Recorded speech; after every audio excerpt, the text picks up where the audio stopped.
Cześć kochani, dzisiaj chciałem zaprezentować Wam strój Shima Hero 2.0.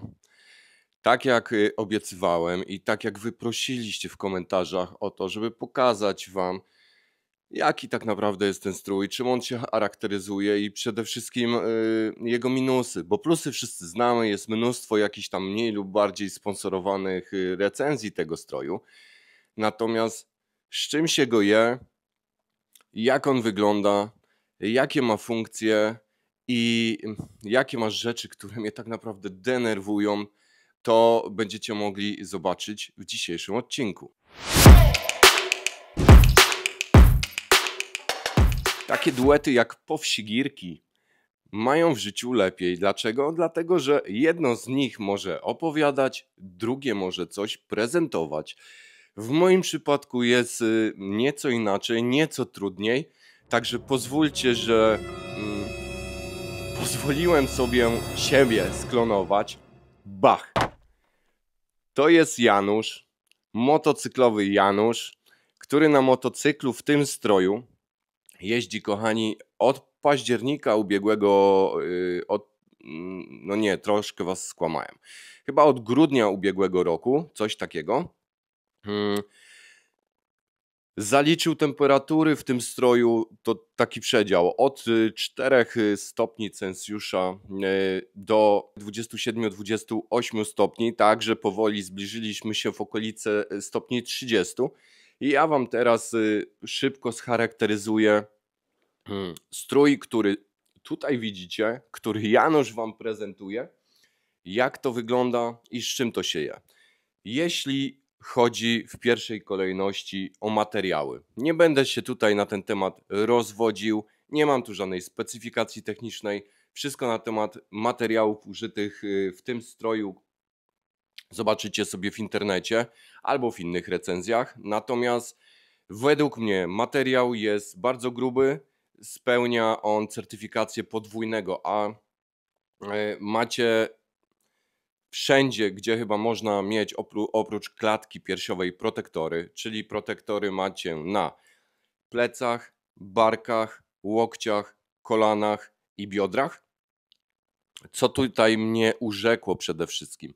Kochani, jak sprawdzałem sobie ten komplet na tle po prostu innych strojów konkurencyjnych, to przede wszystkim ja ten strój wyrwałem, że tak powiem, w dobrej ofercie z okazji Black Friday. Ona była rewelacyjna. I tak naprawdę za komplet ja płaciłem taniej niż kosztują inne kurtki. W tej cenie nie ma on sobie równych, mówię to z pełną odpowiedzialnością. Oglądałem Rebel Horny, Seki i tak dalej, i tak dalej. No kochani, oczywiście można kupić jakieś laminowane laminaty Gore czy coś takiego, ale trzeba za samą kurtkę dać, nie wiem, 2500, 4000. W moim przypadku, kiedy ja dopiero co kupiłem motocykl i zaczynam kupować poszczególne gadżety, którym był również bardzo ważny strój motocyklowy, w moim przypadku nie mogłem i nie chciałem sobie pozwolić na coś znacznie, znacznie droższego. Przede wszystkim szukałem czegoś uniwersalnego. Czegoś, co sprawdzi się w moim przekonaniu w podróżach takich długodystansowych, kiedy ja wyjeżdżam o 6 rano i jest, nie wiem, 5 stopni, po czym o godzinie 13 jest tych stopni 30 i ja dalej jadę w tej kurtce, dalej jadę w tych spodniach i przede wszystkim funkcjonuję, tak? Nie zagotowuję się, nie umieram, nie mdleję i tak dalej. I to był mój wyznacznik numer 1. Jak możecie zauważyć, jeśli chodzi o strój, zarówno o kurtkę, jak i o spodnie, ma on masę paneli wentylacyjnych. 2 olbrzymie panele, które możecie całościowo po prostu rozpiąć i schować sobie do wewnątrz kurtki. Na klatce piersiowej ma mega duży panel na prawie całe plecy, który również albo możecie sobie za pomocą 2 zamków rozpiąć, albo możecie go rozpiąć całkowicie i schować go za kieszeń, którą macie na plecach. Jest to bardzo fajne.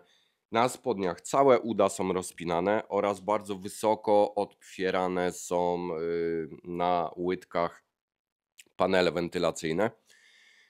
I powiem Wam, że to działa. To działa. O dziwo, to działa. Oczywiście tak, jeżeli jest 28 stopni i zatrzymacie się na chwilę, bo chcecie, nie wiem, kawkę w maku sobie wziąć, czy w KFC, no to jednak gdzieś to się nagrzewa, tak? Ale jak tylko ruszycie i czujecie ten delikatny powiew powietrza, ja akurat jeżdżę na Suzuki DL650 z wysoką szybą, dodatkowo z zamontowanym deflektorem, tego powietrza dociera do mnie stosunkowo mało, ale na tyle wystarczająco, że czuję się w tym stroju komfortowo. Kochani, jeśli chodzi o wygląd, to ten strój mi się podoba. Zwraca na siebie uwagę, widać go z daleka, nie trzeba stosować żadnych dodatkowych kamizelek. To jest fajne. Fajne jest to, że mamy regulację na wysokości bioder, którą jesteśmy sobie sami w stanie podczas ubrania dopasować, tak? Zacisnąć. Na przykład w innych konkurencyjnych, już teraz nie będę się rozwodził w jakich markach, musicie zdjąć tą kurtkę, pozaciągać sobie te paski o trochę, ubrać, przymierzyć, ewentualnie znowu ściągnąć i znowu podociągać, albo prosić do tego celu osobę trzecią, co jest takie trochę bez sensu, tak? Bo co jak jedziecie sami, co za każdym razem musicie ściągać górę, ubierać, ściągać, ubierać.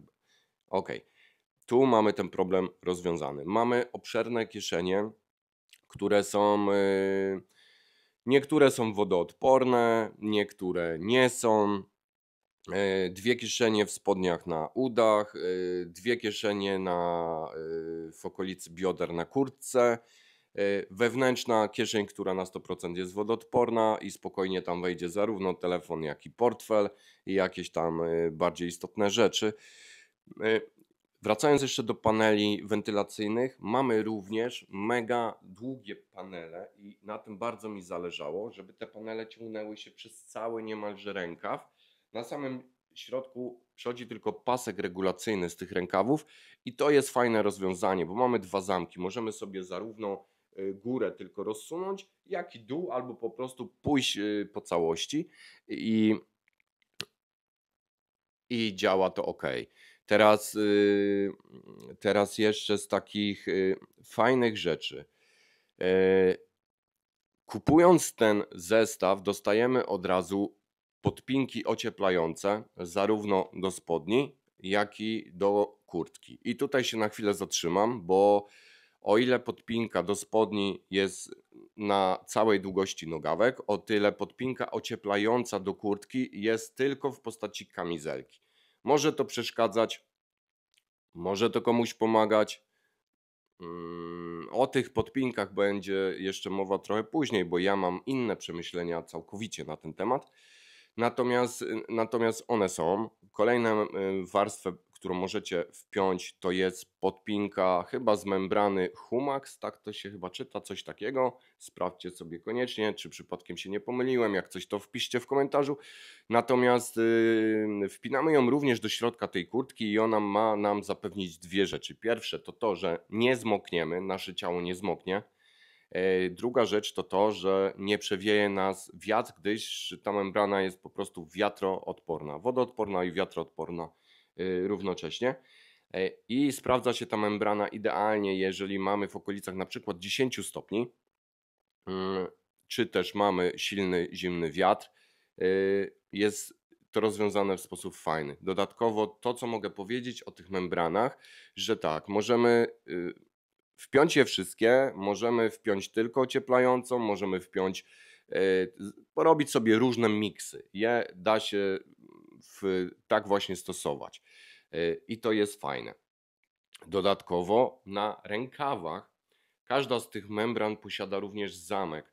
Ten zamek wpinamy bezpośrednio do głównej kurtki i za jego pomocą ta membrana nam, te podpinki nie przemieszczają się, rękawy nam się nie przekręcają, za każdym razem są w tym samym miejscu. W momencie ubierania tej kurtki razem z podpinkami po prostu jest nam wygodnie, trafiamy zawsze, w rękę wkładamy do rękawa, O, widzicie, jak jak Janusz motocyklowy tutaj pięknie wygląda. Natomiast, natomiast tak, kochani, to bardzo ułatwia, czy w gaciach, czy w kurtce.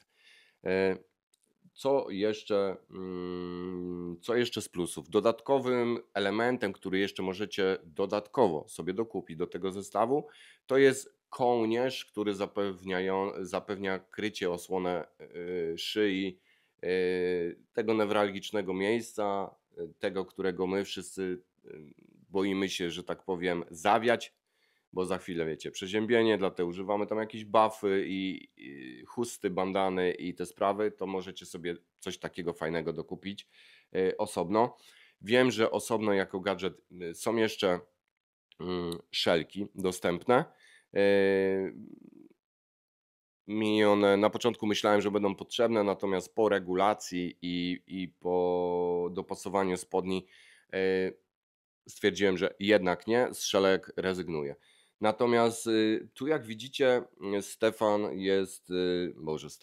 Janusz, tu jak widzicie Janusz występuje zarówno w kurtce, jak i w spodniach. Te dwa elementy można ze sobą spiąć za pomocą zamka, który znajduje się w środku. Jest to bardzo fajne rozwiązanie, gdyż ono zapobiega temu, że po prostu przewiewają nam się plecy, wiecie, wpływa nam tam podmuch zimnego, tego najgorszego, tego co nikt nie lubi, wiatru, przewiewa nam nery i później mamy problemy z rwą kulszową, z plecami i tak dalej, to tu czegoś takiego nie ma. Kochani, regulacja dodatkowo jeszcze jest w spodniach, która umożliwia dociśnięcie. No Janusz motocyklowy, weź no tam trochę pomachaj. O, gdzieś tutaj właśnie, tak jak on pokazuje, w tych nogawkach można sobie fajnie wyregulować, jeśli mamy wysokie buty, też bez problemu je ubierzemy, tak, pod spód w tym zestawie. No ale teraz to, na co chyba wszyscy czekają, minusy tego kompletu. Pierwszy minus tego kompletu, nie wiem czy to jest w moim tylko egzemplarzu, czy we wszystkich egzemplarzach, to, że mamy tutaj u góry pasek regulacyjny, znaczy pasek taki dopinany na zatrzask. Ten zatrzask praktycznie nie trzyma. Ja już go nawet sam próbowałem tam jakimiś, wiecie, szczypczykami zacisnąć. Zacisnąłem w moim mniemaniu go mocno, natomiast on cały czas po prostu w bardzo łatwy sposób, nawet jak sobie głową ruszę, on mi się potrafi odpiąć. To mnie mega irytuje. To no naprawdę przyprawia mnie nieraz o zawrót głowy. Jadę, sprawdzam ręką, a wiecie jak to się robi w rękawiczce, po prostu jest to niewygodne. To, co jeszcze tutaj u Janusza możecie zaobserwować, albo też nie, ten strój ma tak naprawdę, nie wiem, 5 miesięcy, coś takiego, niecałe pół roku.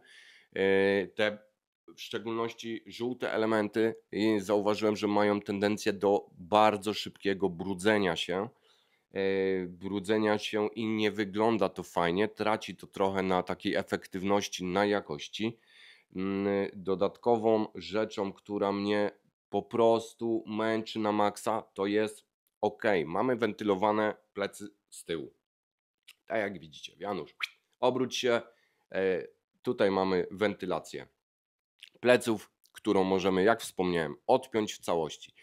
Odpiąć w całości to jest to słowo kluczowe, gdyż nie wiem, być może inni mają dłuższe ręce, ale ja moimi tymi to ręcoma nie jestem w stanie sięgnąć do tych zamków, żeby je odpiąć w dół i żeby to zrobić podczas jazdy. Za każdym razem muszę albo kogoś prosić, fajnie jak znajduje się w okolicy jakaś inna motocyklistka, która, wiecie, jest nam w stanie to ogarnąć, od biedy jakiś motocyklowy kolega. No trzecia opcja zostaje nam tylko jedna, po prostu ściągnąć tą kurtkę, porozpinać te zamki, schować to wszystko i wsiadać na moto i jechać. To jest dosyć irytujące. Jeśli chodzi o tą wentylację na plecach, to ma jeszcze według mnie jeden minus.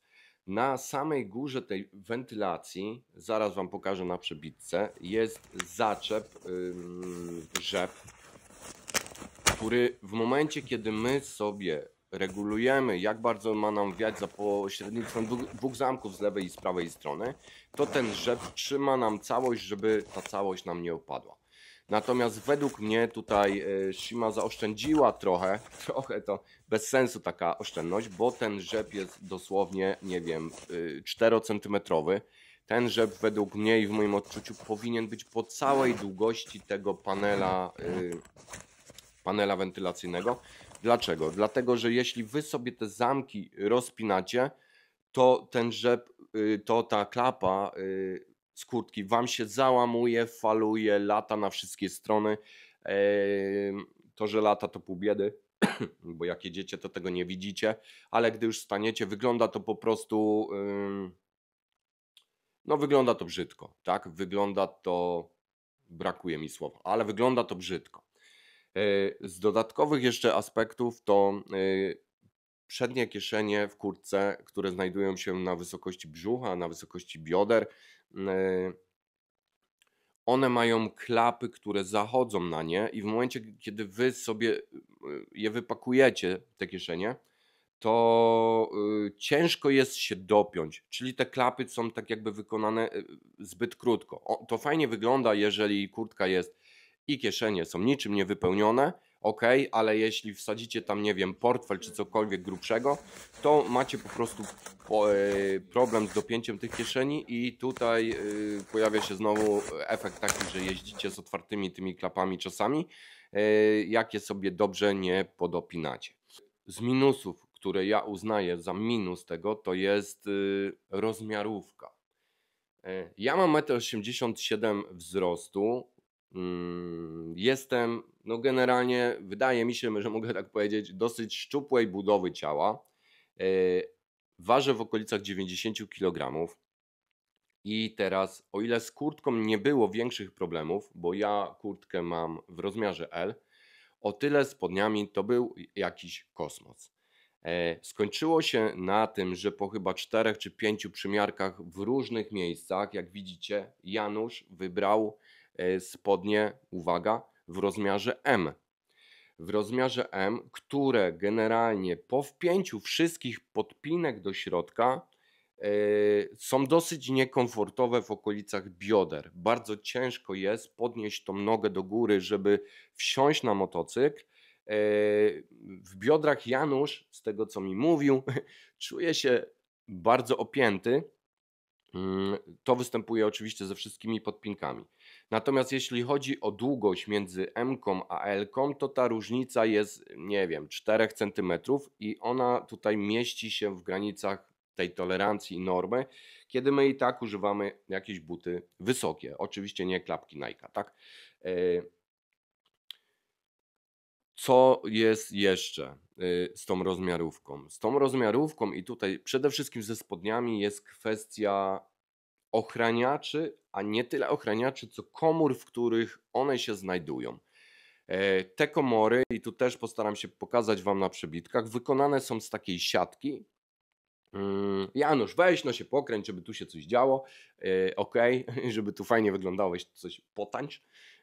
Natomiast kochani, macie dwie możliwości regulacji chyba w każdym miejscu, na pewno sprawdziłem łokcie i kolana, bo to mnie najbardziej interesowało, i w kolanach za pośrednictwem rzepa, który zapinacie, możecie ten ochraniacz podnieść o dosłownie, nie wiem, centymetr, 2 w górę, bądź rozpinacie ten rzep i ten ochraniacz w tej komorze spada wam nieco niżej.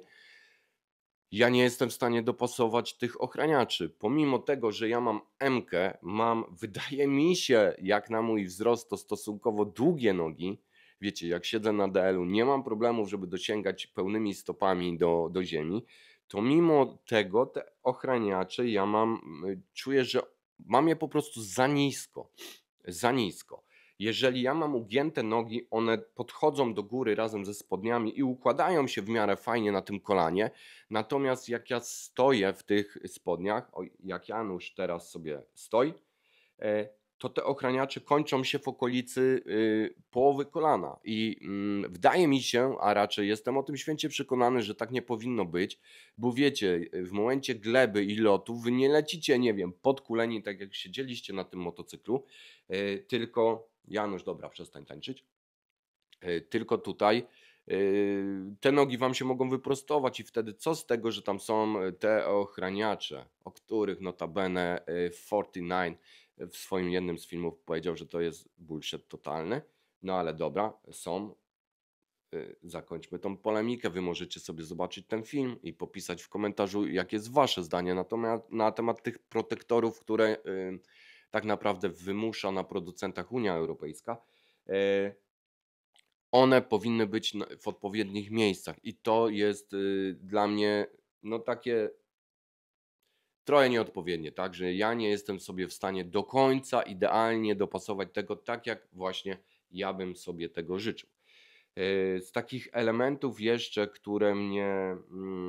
które mnie irytują, to nie mogę jeszcze nic powiedzieć na temat wodoodporności tego stroju, bo tego aspektu nie sprawdziłem. Jechałem co prawda podczas wycieczki z Mateuszem i z moim synem Maxem, gdzieś tam zaczynało kropić, czy tam pokropiło przez, nie wiem, pół godziny, ale to był taki, wiecie, no kropiło, nie padało. Natomiast moja opinia jeszcze oczywiście powtarzam, odnośnie samych podpinek, które są dołączane przez producentów do strojów motocyklowych. To jest wydaje mi się, że taki trochę temat rzeka z racji tego, że każdy ma w domu jakiś polar bądź softshell. Jeżeli jedziemy w dalszą podróż, to zamiast brać podpinkę ocieplającą, my sobie weźmiemy taki softshell, w który możemy włożyć pod tą kurtkę i w nim jechać, ale w momencie, kiedy my dojedziemy na miejsce i chcemy sobie iść pozwiedzać, to mamy swój fajny, nie wiem, zajebisty jakiś, na przykład z North Face'a czy tam z czegoś innego, po prostu softshell, czy też jakiś polar i możemy sobie cywilnie iść pozwiedzać.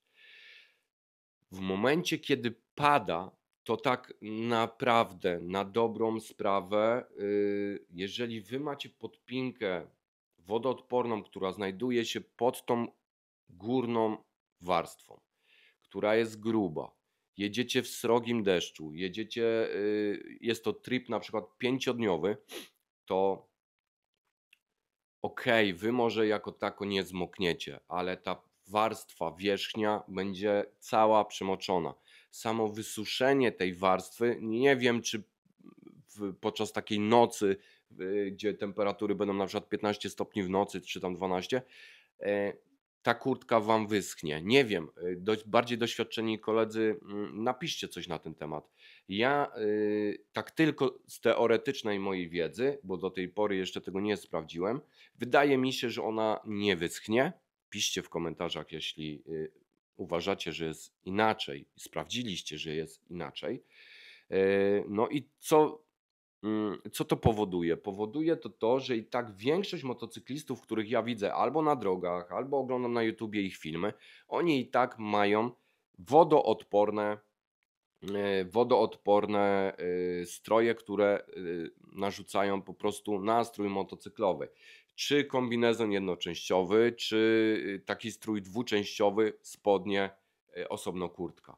Dla mnie to jest idealne rozwiązanie. Dlaczego? Nie brudzimy naszego stroju, w którym poruszamy się na co dzień, bo całe te błoto, deszcz i tak dalej leci na tą górną warstwę, a nie na naszą kurtkę, która ma żółte, ładne, szybko brudzące się panele. Dodatkowo my możemy sobie wybrać, czy chcemy, że tak powiem, zwykły tutaj jakiś najprostszy laminat, tak, i że tak powiem kondon, który nie oddycha za 100, czy chcemy iść w jakąś membranę, czy gorę i tak dalej, jeśli budżet nam pozwala. Bo z tymi naszymi membranami to co z tego, że producent je nam dostarcza do tego zestawu, jak i tak kończy się na tym, że my i tak musimy dokupić jeszcze kolejną dodatkową warstwę. I zazwyczaj jak w rozmowach z innymi motocyklistami wygląda to później tak, że membrany, i podpinki, które dostarcza producent takiego stroju, zostają gdzieś tam w domu. Ewentualnie bierzemy tylko tą wiatroszczelną, bo jest ona cienka, zajmuje stosunkowo mało miejsca i zawsze nas też w jakiś tam sposób dociepla. a ocieplina zostaje i tak zazwyczaj w domu. A my i tak wydajemy kolejne nasze pieniądze znowu na dodatkowe jakieś zabezpieczenie. No ale tak jak wspominałem, to jest tylko moje przemyślenie ogólnie, nie stroju Shima, tylko ogólnie wszystkich strojów oferowanych przez różnych producentów, bo producenci stosują no ten chwyt, tak, a macie podpinkę ocieplającą, bach, tak, tak, tylko że ta podpinka ocieplająca jest wykonana w sposób najczęściej do dupy, wygląda do dupy, coś tam jest, tam troszkę watki i tak dalej i okej, i nasz strój już nie kosztuje tyle, ile mógłby kosztować, tylko na przykład plus 500 zł, bo są podpinki, czy tam plus 1000 zł, bo są podpinki. Nie będę w ogóle tutaj poruszał tematu laminatów z Gore, strojów z Gore i tak dalej. Mam również na ten temat swoje przemyślenia, natomiast nie, my skupimy się tutaj na tym oto stroju Shima. Teraz, kochani, trwa to już chyba dosyć długo, więc jeśli będziecie mieli jeszcze jakieś pytania dodatkowe, jeśli być może okaże się, że są jakieś kwestie, których ja nie poruszyłem w tym materiale, śmiało wpiszcie w komentarzu. Ja postaram się, jeśli tylko czas mi pozwoli, odpowiedzieć na każde pytanie. I to chyba tyle. Wydaje mi się, że w jakiś tam sposób dla mnie chyba wyczerpujący opowiedziałem Wam o komplecie, który używa Janusz motocyklowy. Ja żegnam się. Bardzo Wam dziękuję za oglądanie. Mam nadzieję, że taka forma odcinka Wam się podobała. I pamiętajcie o naciśnięciu przycisku subskrypcji, bo aż 86% osób ogląda, ale jeszcze nie subskrybuje, więc gorąco zapraszam, a to jest Wasze wsparcie dla tego kanału, tak? Jeszcze raz serdecznie dziękuję. Do następnego. Trzymajcie się. Hej!